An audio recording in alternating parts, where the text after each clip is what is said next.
Assalamualaikum warahmatullahi wabarakatuh.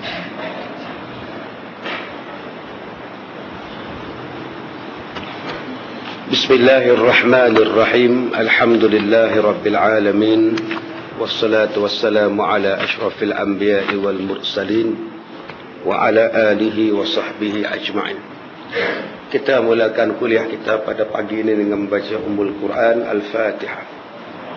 Bismillahirrahmanirrahim. Alhamdulillah Ar-Rahmanirrahim. Iyyaka na'budu wa iyyaka nasta'in. Ihdinas siratal mustaqim. Siratal ladzina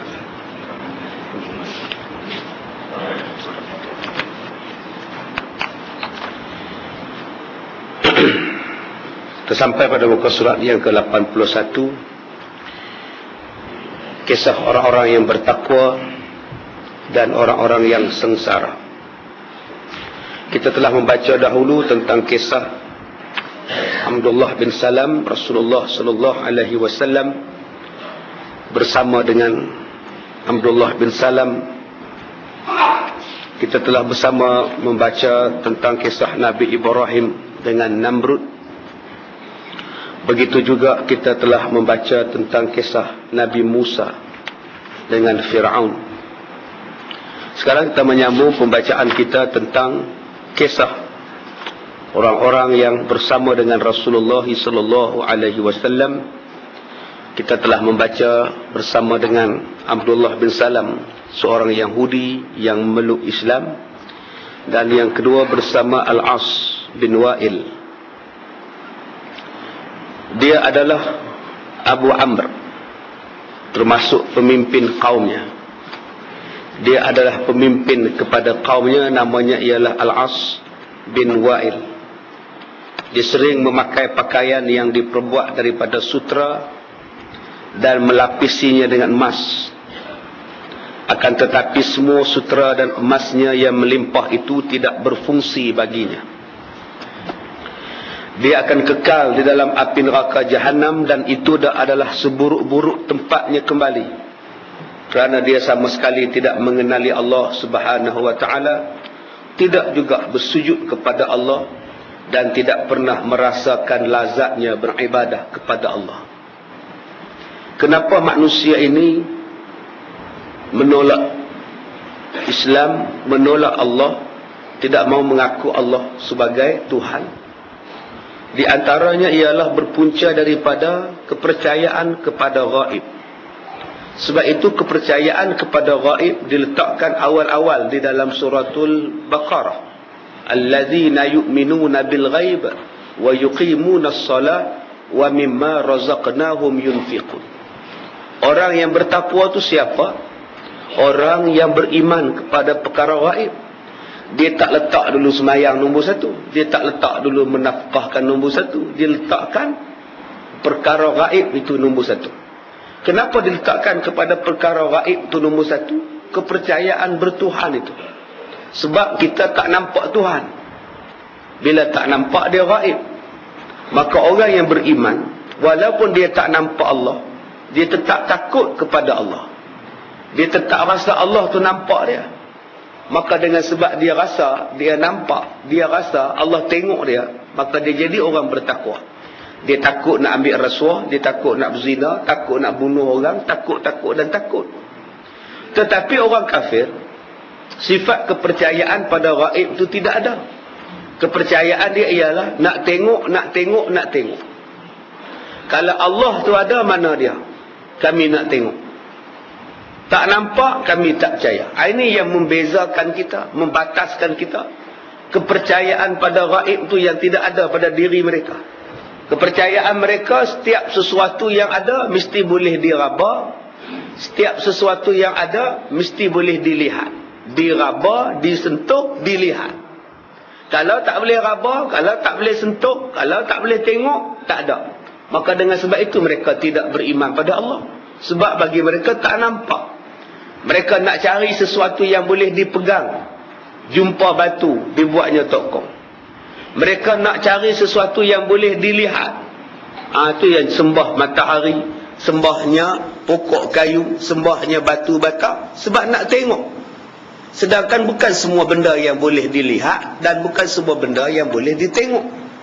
Jadi kepercayaan itulah yang membezakan kita dengan puak-puak kafir musyrik yang tidak beriman kepada Allah Subhanahu wa taala. Sebab mereka tak nampak. Tabiatnya serupa pada tabiat kita manusia, orang Islam sekalipun.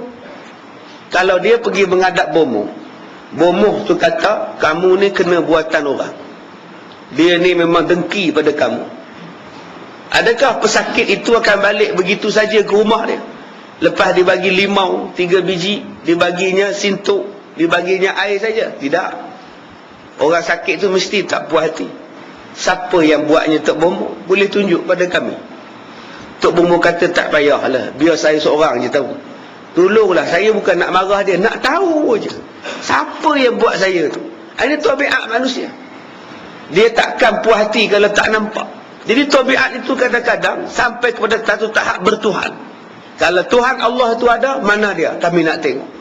Sebab itulah orang kafir musyrik tidak percaya kepada Allah Ta'ala atas alasannya bahawa mereka tidak nampak. Bila mereka tidak nampak Tuhan, maka mereka tidak pernah menerima Allah, tidak pernah mengenali Allah, tidak pernah sujud kepada Allah, dan tidak pernah merasakan kelazatan beribadah kepadanya. Macam mereka raya hari ini.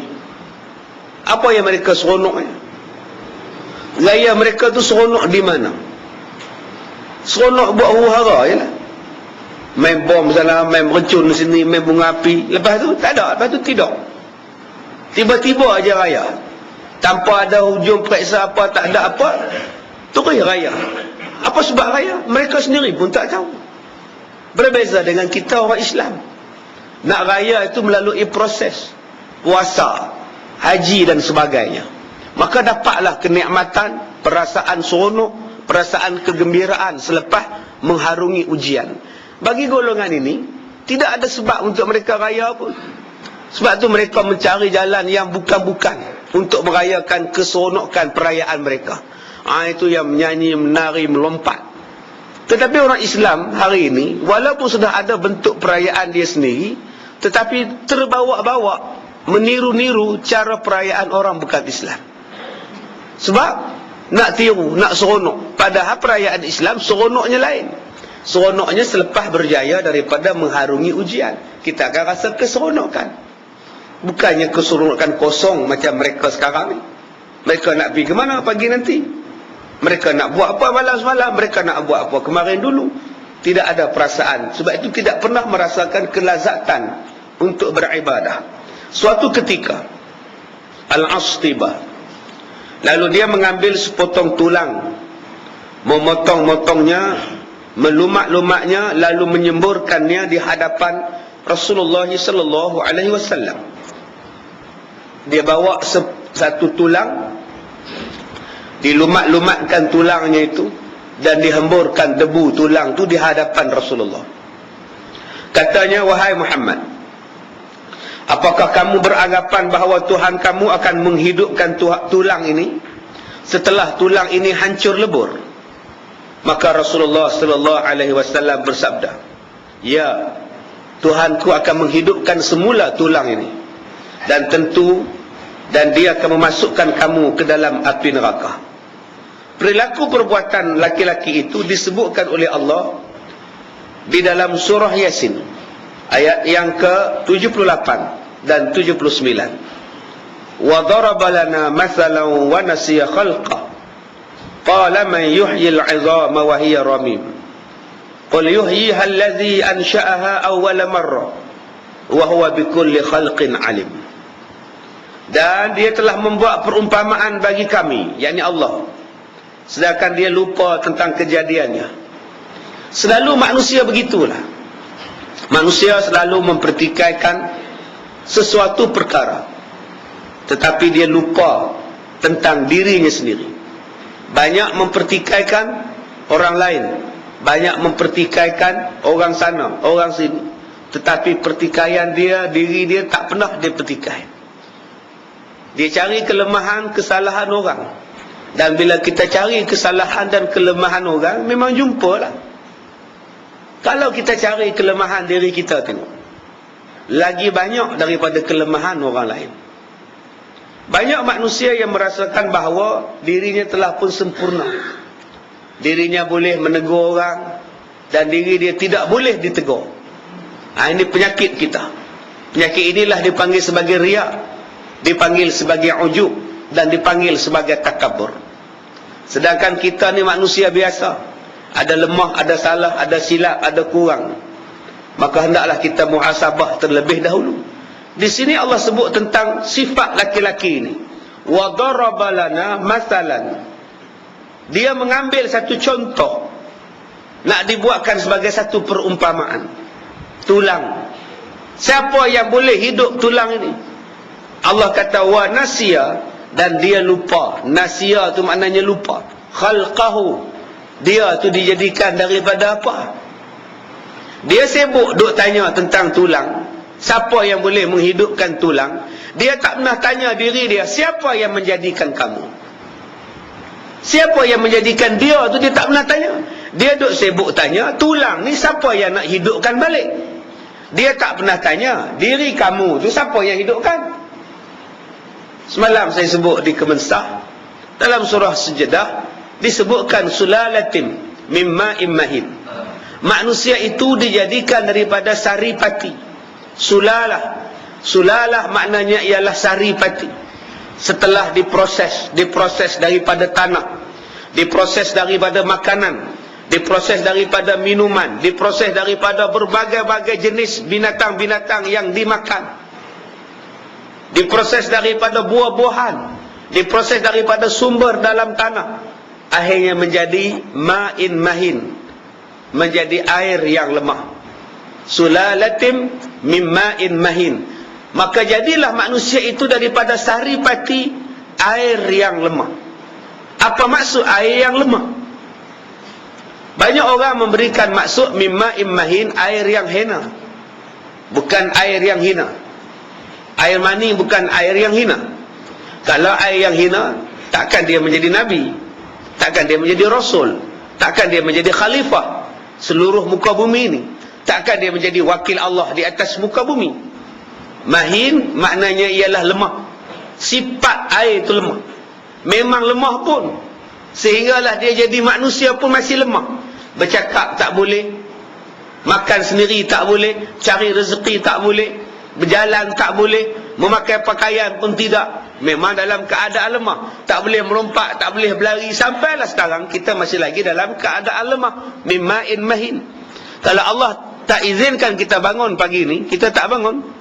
Kalau Allah tak izinkan kita hidup pagi ni, kita mati. Menunjukkan bahawa kita lemah sampai bila-bila pun. Walaupun kita mempunyai, kita rasa kita sihat tubuh badan, kita tidak ada penyakit, kita boleh berjoging 20 km sehari, hakikatnya kita lemah. Lemah tu kerana apa? Pergerakan kita, diamnya kita, semuanya itu adalah dengan izin daripada Allah Subhanahu wa ta'ala.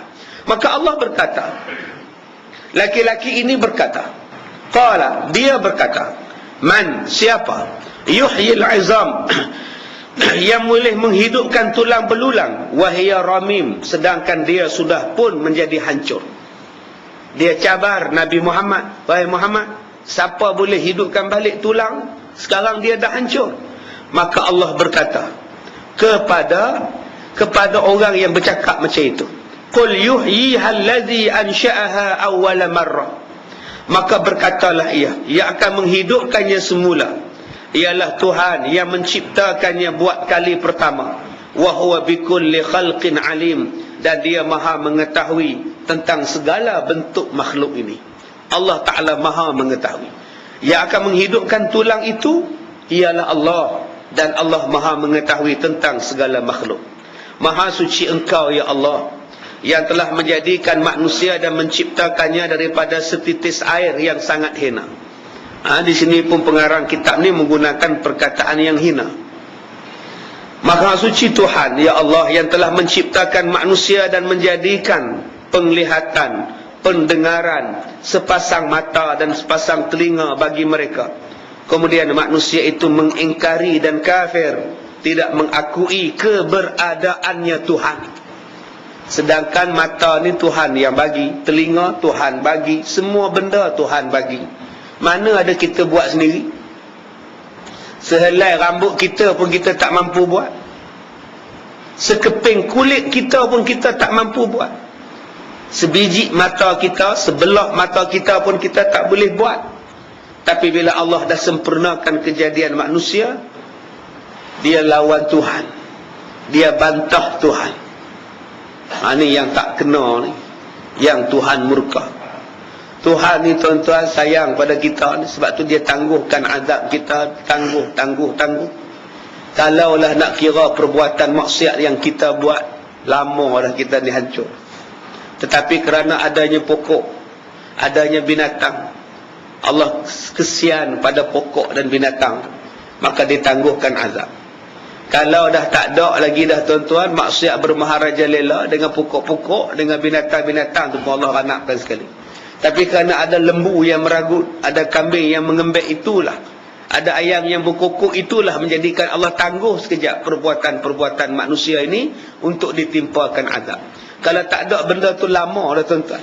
Langit menjadi besi, matahari memancarkan cahayanya ke langit. Langit yang panas tadi akan menjadikan manusia ni cair, bumi ni cair. Tapi kerana Allah ni maha pemurah, maha penyayang, maha pengampun, bagi tempoh, bagi masa. Bila sampai keadaannya, Tuhan datangkan azab, akhazna baghtatan, diturunkan balak secara tiba-tiba. Ada yang diturunkan balak pada waktu malam, ada yang diturunkan azab pada waktu siang, ada yang diturunkan azab ketika waktu mereka bermain-main, ada diturunkan malapetaka ketika mereka sedang tidur. Allah Ta'ala boleh buat.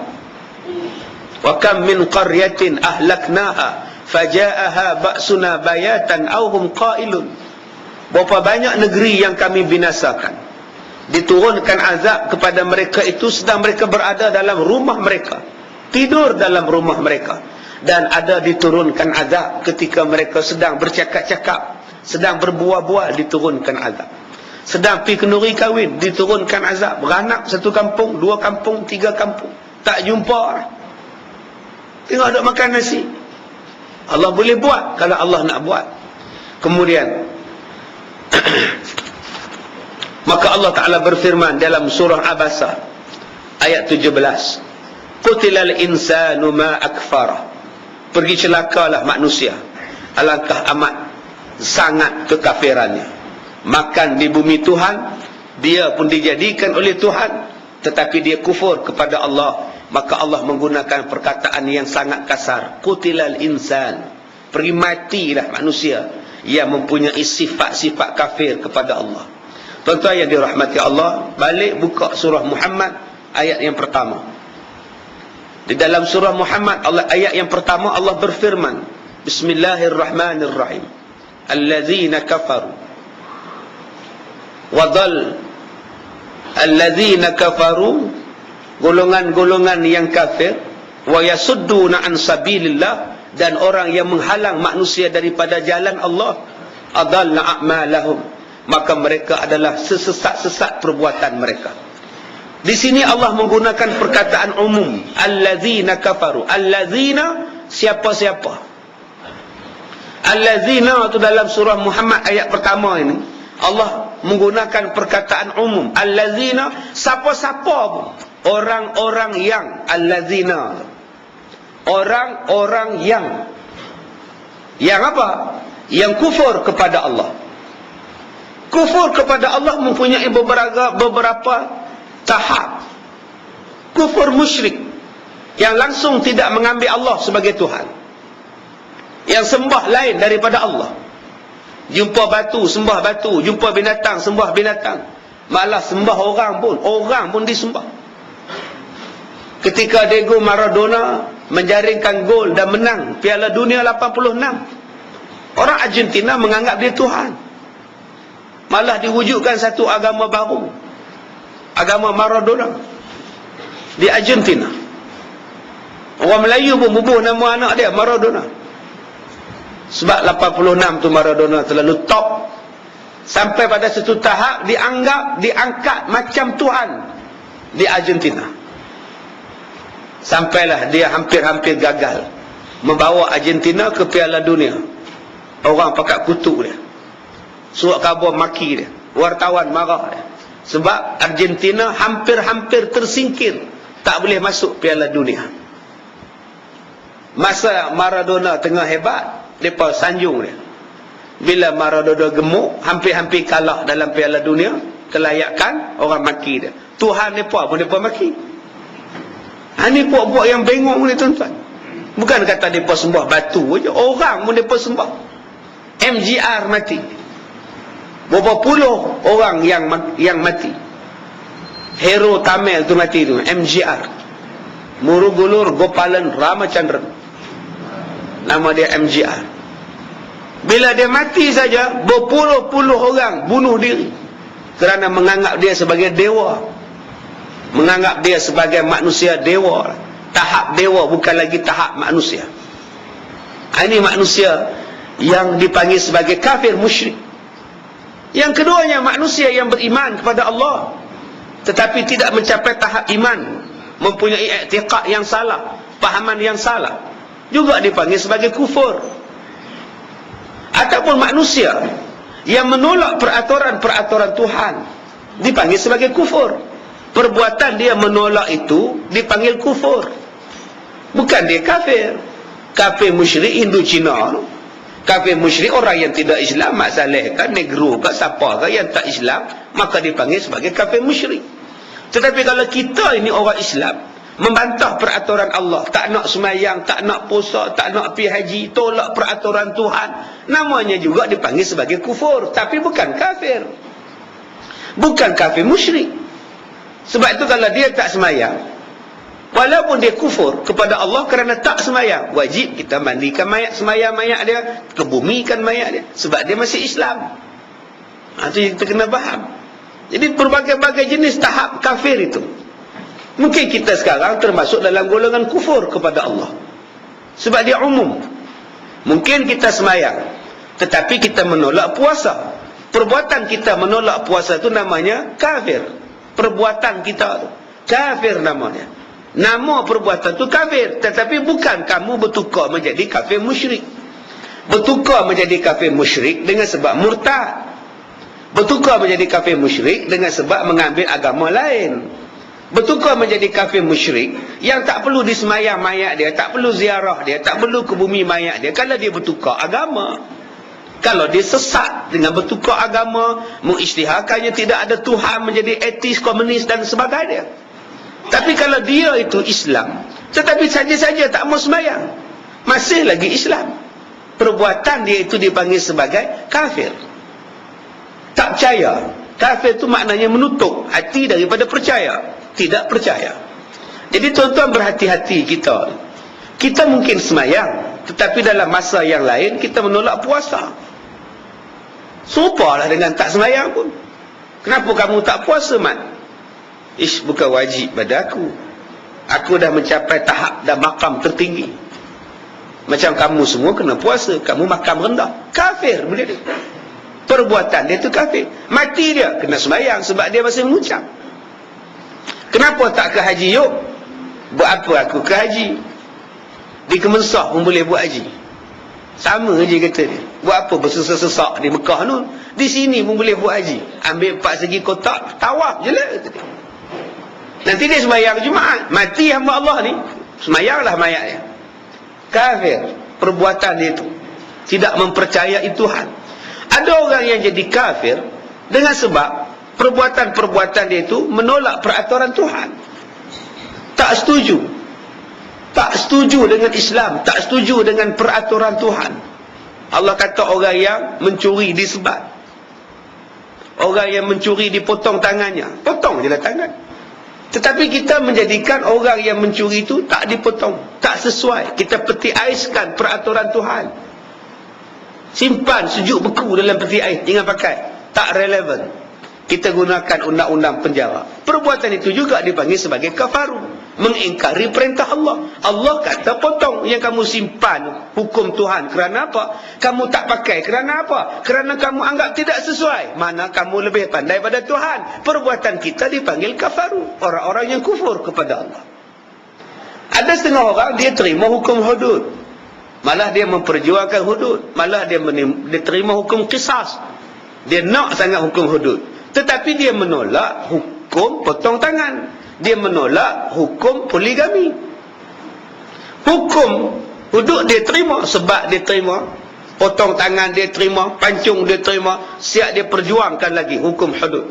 Tetapi bila sebut pada dia, ayah, saya nak menikah, bagus. Siapa yang kamu nak kahwin? Suami orang, ayah. Saya isteri ketiga. Apa? Isteri ketiga? Pantang tok nenek aku menikah dua. Aku takkan benarkan kamu menikah lagi. Aku takkan jadikan kamu tu isteri orang yang nombor 2, nombor 3. Jangan cari pasal. Aku tak setuju. Tapi Islam membenarkan, ayah. Memang Islam benar, tapi aku tak setuju. Islam tak Islam. Tapi ayah setuju hudud. Main menikah dua, ayah tak setuju. Ayah ni setuju menikah dua kalau dia yang menikah dua. Kalau anak dia jadi isteri nombor 2, dia tak setuju. Maka dia juga dikira sebagai kafaru kepada perintah Allah. Jangan kita nampak kafaru dalam satu sudut. Mungkin kita ni kufur kepada Allah dalam bentuk yang lain. Tak setuju, bantah. Bantah suami menikah lain, bantah anak menikah lain. Anak tambah lagi cawangan, anak tambah lagi isteri. Bantah suami tambah cawangan lagi. Ini kena ingat, tuan-tuan. Ada orang yang setuju menikah dua, siap dia pergi minang perempuan untuk suami dia. Tetapi dia tidak boleh menerima larangan Tuhan supaya jangan memfitnah, jangan mengumpat. Allah kata haram fitnah, haram mengumpat. Dia ngumpat selamba je.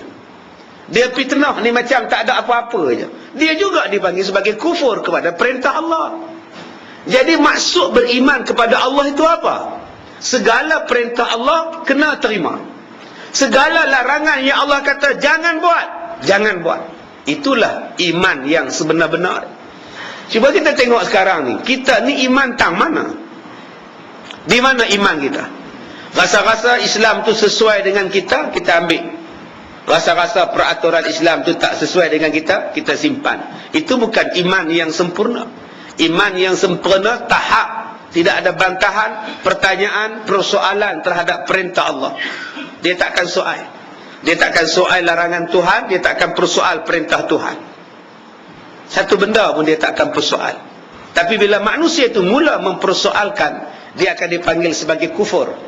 Walaupun bukan kufur musyrik, kufur yang menyembah selain daripada Allah, tetapi perbuatan dia kufur itu kepada Allah, Allah murka. Allah kata qutilal insan, pergi matilah manusia, ma akfarah, dengan apa yang dia kufurkan, dengan apa yang dia tidak percaya.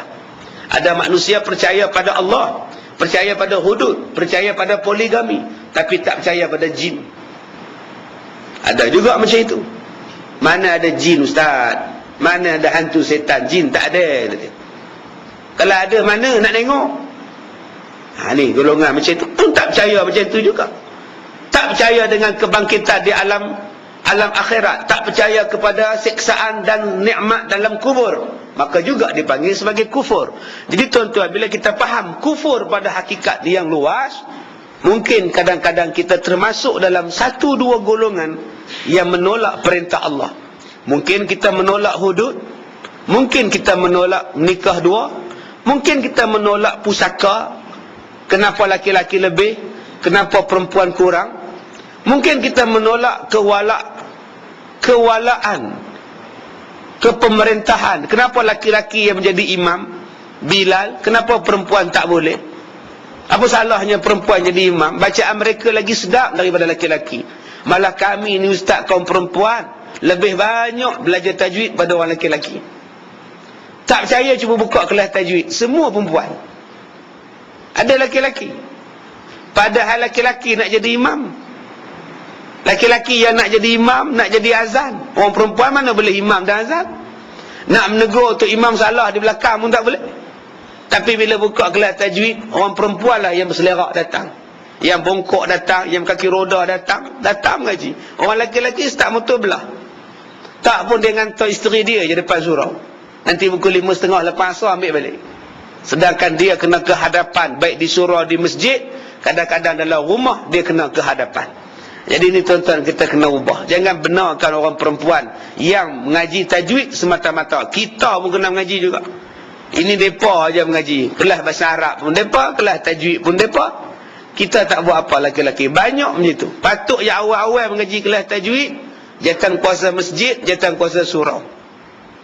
Yang mula-mula belajar masalah fiqh, jatan kuasa masjid, jatan kuasa surau. Yang belajar cara-cara jadi imam, cara jadi makmum, orang jatan kuasa surau dulu. Peraturan jadi imam, peraturan jadi makmum, syarat-syarat dia. Barulah boleh pegang kuasa jawatan. Kadang-kadang jawatan pun tak tahu, kerja pun tak tahu, sembahyang pun tak tahu, apa pun tak tahu. Bila Tok Imam cuti, seorang jawatan kuasa pun tak boleh ganti. Semua duk menyorok balik dinding. Semua duk lantandah. Tu yang makji kata, boleh ke makji jadi imam? Makji dah habis kelas tajwid. Kata dia, ayalah makji. Udah tak ada orang nak jadi imam. Ini cabaran pada kita. Jangan benarkan orang perempuan mengatasi kita dalam bab belajar tajwid. Kita pun kena lawan mereka. Kelas apa yang mereka buat, kita pun kena lawan. Kita ni kadang-kadang laki-laki tu, kelas orang perempuan. Kelas demai ustaz. Kalau di kampung lagi kasar bahasa dia. Kelas orang betina kata dia. Janganlah cakap macam itu. Orang perempuan mengaji ni besar dah tuan-tuan. Rajin benarlah demo. Sepatutnya menjadi cabaran kepada kita. Kalau demo yang tak jadi imam pun nak belajar tajwid, kenapa kita yang kena jadi imam tak ambil kisah dengan tajwid? Baik, habis tentang manusia yang meremukkan tulang untuk mencabar Nabi Muhammad sallallahu alaihi wasallam. Kita masuk kepada seorang lagi laki-laki yang bernama Hubaib bin Zaid radhiyallahu anhu, menentang kepada seorang laki-laki yang jahat yang bernama Musalmah al-Kadzdzab. Dua manusia, satu Hubaib bin Zaid radhiyallahu anhu dan satu lagi pula Musalmah al-Kadzdzab, seorang nabi palsu. Musalmah al-Kadzdzab mengaku bahawa dirinya seorang Nabi Allah. Mengaku Nabi. Sejak bila? Sejak zaman Rasulullah masih hidup. Nabi masih hidup, Nabi masih ada, dia dah mengaku dia tu Nabi. Kenapa Musalmah mengaku Nabi? Sebab dia pergi tengok Rasulullah di Madinah. Dia tengok rumah Nabi, dia tengok baju Nabi, dia tengok cara Nabi berjalan, tengok perwatakan Nabi. Dia tengok, dia kata, ish, sama je dengan aku, lebih kurang je. Kalau dia boleh jadi Nabi, takkan aku tak boleh jadi Nabi. Dia balik ke kampung dia, dia isytiharkan dia Nabi. Dan orang kampung itu membengong, mengaku pula dia sebagai Nabi palsu. Adalah 2-3 kerat yang mengaku. Bukan kata zaman Musalmah je tuan-tuan. Zaman sekarang ni pun kalau ada orang mengaku Nabi, ada orang ikut. Ada orang ikut dia. Tahulah tuan-tuan, walaupun pakai kain plekat, naik motor relax, pakai baju pagoda je naik. Tu Nabi tu kata dia, percaya tu ikut. Tu masalah.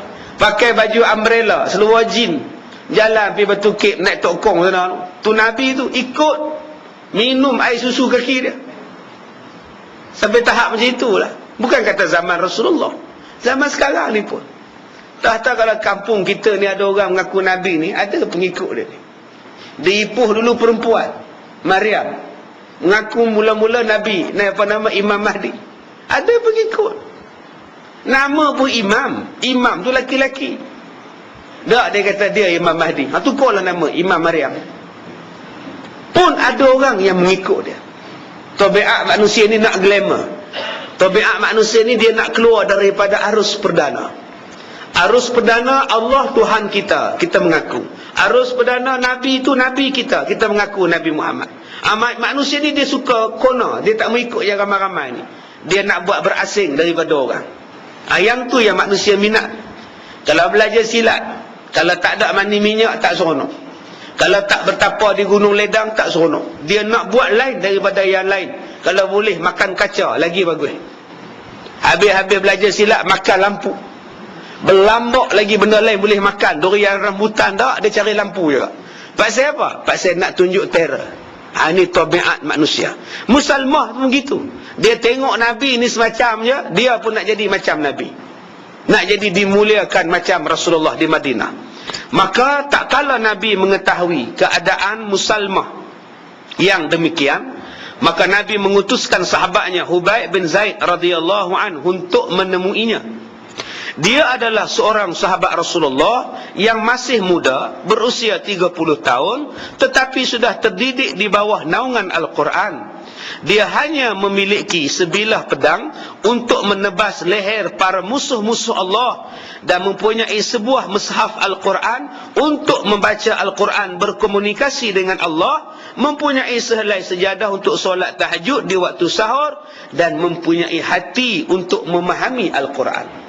Itu sajalah harta Habib Hubaib bin Zaid. Apa hartanya? Sebilah pedang, senaskah Al-Quran, sehelai sejadah, dan sekeping hati. Sekeping kan seketul hati. Ni 4 benda yang dia ada. Pedang untuk berjihad, Quran untuk dia baca ayat-ayat Allah, perintah-perintah Allah, sejadah untuk dia menunaikan solat, hati untuk dia mengkaji keadaan diri dia, hati untuk dia merasakan nikmat memahami Islam, nikmat memahami Al-Quran. 4 benda ni ada, cukup lah bagi seorang laki-laki yang bernama Hubaib bin Zaid. Kita kalau ada 4 benda ni cukup lah tuan-tuan. Tak tahulah, yang ada sekarang ni pun tak cukup. Kereta tak cukup, isteri yang dah ada pun tak cukup. Duk tengok lagi yang nu, tengok jadi yang ni. Baru ni datang jumpa saya Kartika 2 hari lepas. Dia kata, Ustaz, saya ni macam-macam masalah di kampung saya, Ustaz. Saya kata, masalah apa? Orang kampung tak terima ke? Tak, bukan tak terima. Habis tu masalah apa? Tiap-tiap hari orang datang Minang. Bukan ada suami lagi? Ya, ada. Habis tu tak tahulah, Ustaz, profesor datang Minang, datuk datang Minang, orang kampung motong getah pun datang Minang. Yang datang tu semua nak ambil jadi isteri nombor 2, isteri nombor 3. Tu yang dia datang, dia pun nak penin macam-macam benda tu yang dia datang duduk di sekolah pondok saya sekarang, dia belajar pondok. Yang tuan-tuan duk tengok gambar dia pakai spek hitam, tak pakai tudung dalam paper, tu gambar dulu. Sekarang dah tudung litup lah, dah berjubah, dah baju kurung dah pun. Tension, dia kata tension. Orang duk main Minang dia, tengah-tengah malam main duk pujuk ajak menikah. Nak menikah apa dia, isteri orang. Yang datang Minang tu pula semua dah ada isteri. Itu yang katakan tadi, tak puas, tak cukup dengan satu. Duk tengok yang ni glamour, pakai pula spek hitam, kemas juga. Oh, sudah jadi dah. Ini yang banyak manusia macam itu. Tapi Hubaib ada 4 benda ni cukup lah. Peti air tak ada pun tak apa, televisyen tak ada pun tak apa, kereta motor tak ada pun tak apa. 4 ni cukup. Pedang untuk berjihad, Quran untuk berkomunikasi dengan Tuhan, sejadah untuk sujud pada Allah, hati untuk memikirkan kebesaran Tuhan. Cukup 4 benda ni dia kenyang lah. Maka Rasulullah mengutuskan Hubaib sambil berkata, wahai manusia, sesungguhnya aku akan mengutuskan salah seorang di antara kalian untuk menemui raja dunia. Maka jangan kamu bantah perintah aku. Apa yang aku buat ni aku tahu. Sedang kadang-kadang Nabi ni tuan-tuan, dipilihnya anak muda 18 tahun menjadi pemimpin. Kadang-kadang dipilihnya satu orang yang bukan berada di dalam kelompok orang-orang majlis tertinggi. Orang biasa jadi lantik. Siapa ni dilantik? Kadang-kadang Sayyidina Ali ada, tak dilantiknya Ali. Kadang-kadang Abu Bakar tu ada ya, tapi tak dilantiknya Abu Bakar. Sebab itu ada seorang sahabat Nabi yang datang jumpa Rasulullah. Kata dia pada Rasulullah, apa lebihnya orang itu, apa kurangnya saya, sehingga Rasulullah langsung tak lantik saya. Lantiklah saya Rasulullah, nak buat kerja apa-apa. Bila Nabi dengar perkataan laki-laki macam itu, Nabi bangun daripada duduk. Nabi tegur dia. Apa yang aku suruh, orang tu jadi wakil aku ke, jadi jeneral perang ke, aku tahu kedudukan dia, dia boleh buat kerja. Orang yang aku tak suruh tu, aku tahu kebolehan dia di mana. Di mana orang yang mampu belah sini, dia bidang dia. Yang mampu belah sini, duduk dalam bidang masing-masing. Jangan gata-gata nak minta. Nabi marah, tuan-tuan. Sebab tu Nabi membawa konsep the right man on the right job. Kalau aku suruh tu, aku tahulah dia boleh buat atau tak boleh buat, walaupun dia anak muda. 18 tahun dah jadi pemimpin perang. Padahal di belakang dia Umar Al-Khattab. Patutnya Umar yang menjadi jeneral, tapi tidak. Budak muda 18 tahun. Sebab apa? Sebab Nabi tahu kebolehan dia. Kenapa sahabat lain tak bantah? Sebab ni perintah Nabi. Mana boleh bantah? Perintah Rasulullah. Perintah Rasulullah maknanya datang daripada Allah. Tak boleh bantah. Maka mereka berkata, ya, kami mendengar dan kami patuh kepadamu wahai Rasulullah. Maka Rasulullah berkata, wahai Hubaib bin Zaid, berdirilah kamu dan berangkatlah kamu menemui Musalmah Al-Kazzab. Peristiwa ini terjadi adalah di hujung-hujung nyawa Nabi Muhammad sallallahu alaihi wasallam. Dan Nabi Muhammad tidak sempat melihat Musalmah Al-Kazzab mati dibunuh. Sebab Rasulullah wafat terlebih dahulu. Maknanya ketika Nabi wafat, Musalmah masih hidup. Dan Nabi mengutuskan Hubaib untuk membunuh ataupun menarik balik si Musalmah kembali kepada Islam. Maka ibu Hubaib bin Zaid reda untuk melepaskan anaknya sambil menangis dengan teresak-esak kerana akan berpisah dengan anaknya. Tetapi dia mengetahui bahawa anaknya itu diperintah secara langsung oleh Nabi, dan juga dia sedar bahawa dia akan berpisah dengannya di dunia dan kelak akan bertemu dengan anaknya di dalam syurga yang luasnya mencakupi seluruh lapisan langit dan lapisan bumi. Tuan-tuan yang dirahmati Allah, syurga ni kalau orang syahid masuk, Nabi sebut orang yang mati syahid ni, dia sekarang ni meninjau-ninjau rumahnya dalam syurga. Dia tengok keadaan rumahnya dalam syurga, dan Nabi kata dekatnya rumah dia dalam syurga lebih dia kenal daripada rumahnya dalam dunia. Orang yang mati syahid, bila dia dibawa meninjau rumah dalam syurga, dia kenal kedudukan rumah dia, harta benda dia dalam syurga, lebih dia kenal daripada rumah dia dalam dunia. Kita dalam rumah kita, kita pun tak kenal rumah kita. Di sebalik dinding bata ada apa? Kita tak tahu.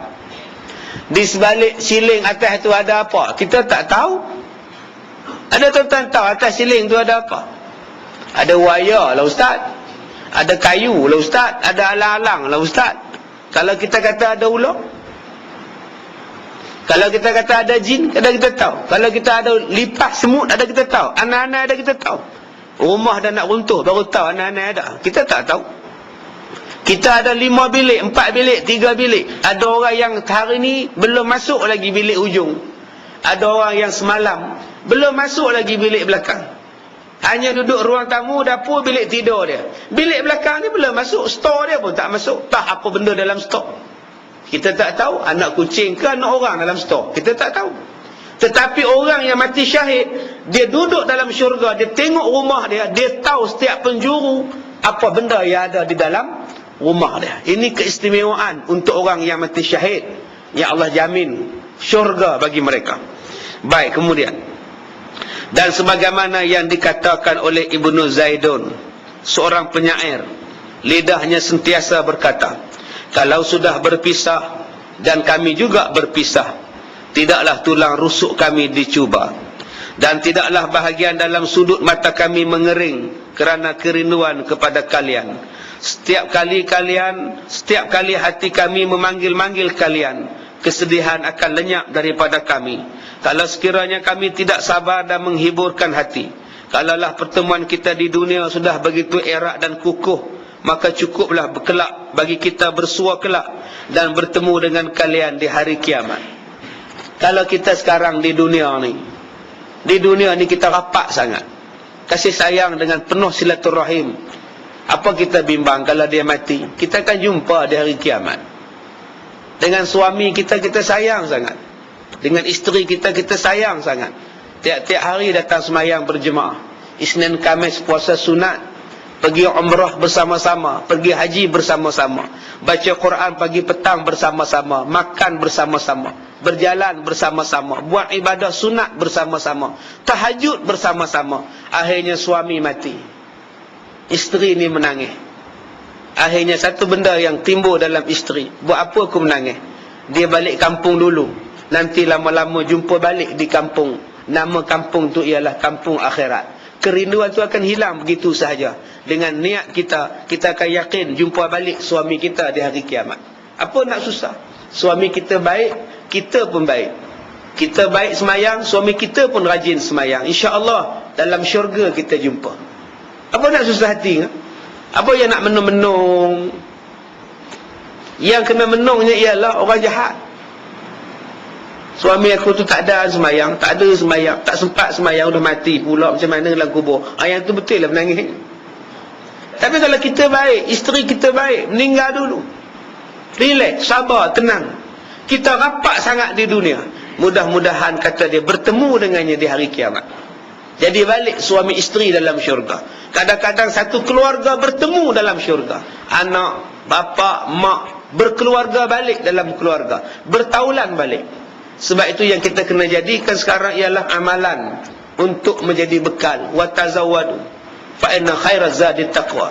Yang kita kena buat ialah buat bekalan, dan sebaik-baik bekalan ialah bertakwa kepada Allah. Setelah Hubaib bertemu dengan Musalmah, maka dia bertanya, siapakah kamu? Jawab Hubaib, saya utusan Rasul, Hubaib bin Zaid. Dia bertanya lagi, apa yang membuat kamu datang jumpa aku? Jawab Hubaib, saya membawa surat daripada Rasulullah sallallahu alaihi wasallam. Musalmah Nabi palsu bertanya lagi, apakah kamu bersaksi bahawa Nabi Muhammad itu seorang Rasulullah? Maka Hubaib menjawab, ya, saya bersaksi Muhammad itu Rasulullah. Musalmah si Nabi palsu bertanya lagi, apakah kamu juga bersaksi aku ini adalah Rasulullah? Dia mengaku dia Nabi, kamu tak mengaku aku ni Nabi. Hubaib dengan lantang menjawab, saya tak dengar apa kamu cakap. Saya tak dengar apa yang kamu cakap. Dia bertanya lagi, kamu mengaku dah aku ni Rasul? Hubaib berkata, saya bersaksi tidak ada Tuhan selain daripada Allah, dan Muhammad sallallahu alaihi wasallam adalah utusan Allah. Musalmah Nabi palsu bertanya, bukankah aku ni juga Nabi? Dengan lantang Hubaib menjawab, saya tidak dapat mendengar apa yang kamu cakap. Apa kamu cakap? Aku tak dengar. Maka Musalmah berkata kepada salah seorang tenteranya, potonglah sebahagian anggota tubuhnya. Lalu dia mengulangi soalannya, mengaku dah aku ni Nabi? Kata Musalmah. Hubaib menjawab, saya tidak dengar soalan kamu. Nabi saya hanyalah Nabi Muhammad. Nabi saya hanya Nabi Muhammad. Lalu Musalmah mengarahkan dipotong bahagian tubuhnya yang lain. Akhirnya Musalmah Al-Kadzab memotong dan mencincang tubuh Hubaib bin Zaid radhiyallahu anhu dalam majlisnya, sehingga nyawanya menghadap Allah yang menciptakan dia. Syahid Hubaib bin Zaid dibunuh oleh Nabi palsu dan tentera-tenteranya, dipotong, dilumat-lumatkan di dalam majlis mereka. Allah Ta'ala berfirman di dalam surah Al-Fajr ayat 27 hingga ayat 30 tentang manusia yang baik yang mati syahid macam Hubaib. Kata Allah, ya ayyatuhan nafsul mutmainnah irji'i ila rabbiki radiyatan mardiyah fadkhuli fi ibadi wadkhuli jannati. Wahai jiwa yang tenang, kembalilah kamu kepada Tuhanmu dengan hati yang puas lagi diredai oleh Allah, maka masuklah kamu ke dalam jemaah hamba-hambaku, masuklah kamu ke dalam syurgaku. Inilah dia tuan-tuan yang dipanggil sebagai syahid fi sabilillah. Seorang-seorang menghadap Musalmah, dibawa je surat Nabi menyuruh Musalmah kembali pada Islam. Musalmah bunuh dia, dipotong, dikerat badannya. Akhirnya Allah menggantikan tempat yang lebih baik dia, yakni di dalam syurga, dan menjadi kekasih-kekasih Allah. Tuan-tuan, matlamat kita ialah syahid. Berjuanglah untuk Islam. Apa yang kita boleh perjuangkan? Ada harta, perjuangan kita dengan harta. Ada jiwa, perjuangan kita dengan jiwa. Ada tenaga dengan tenaga. Silakan. Ada lidah dengan lidah. Ada pena dengan pena. Silakan berdakwah. Jangan kita menjadi manusia yang hanya balik masjid, keluar masjid, tidur. Mengajak orang tidak, berdakwah tidak, mencegah mungkar tidak. Kena cari jalan supaya kita menjadi orang yang berjuang pada jalan Allah. Kerana perjuangan jalan Allah itu adalah perjuangan yang benar. Annahul haqqu min rabbik. Ianya datang daripada Tuhan kita. Kena cari jalan. Di dalam usaha dakwah tidak ada letih, tidak ada penat. Maka Allah berpesan, kalau kita menjadi pejuang Islam, kena banyak sabar. Seperti yang Allah sebut dalam ayat terakhir dalam surah Al-Ahqaf, fasbir kama sabara ulul azmi. Hendaklah kamu sabar seperti mana sabarnya nabi-nabi ulul azmi. Jadi tuan-tuan kena sabar. Bila manusia sabar, Allah gantikan ganjaran yang sangat hebat. Allah berikan kebaikan yang tiada putus barakahnya kepada kita. Jadi di mana kedudukan tuan-tuan, di mana kedudukan kita, silakan. Saya kata tadi, yang mana ada harta, perjuangan dia dengan harta. Besar sangat manfaat perjuangan dengan harta. Kalau tidak ada duit harta, dengan tenaga kederat. Kalau tidak ada kederat tenaga, dengan buah pemikiran. Kalau tidak ada buah pemikiran, dengan lidah untuk bercakap. Semuanya itu dinilai dan ditimbang dengan timbangan yang sangat berat di sisi Allah Subhanahu wa taala. Mudah-mudahan kisah 3 laki-laki yang kita baca pada pagi ini, Al-As bin Wa'il, yang keduanya Hubayb bin Zaid, dan yang ketiganya Nabi palsu Musalmah Al-Kazab, memberikan pengajaran kepada kita. Sekadar itu sahaja. Saya minta maaf jika terkasar bahasa. Wabillahi taufiq wal hidayah. Assalamualaikum warahmatullahi wabarakatuh.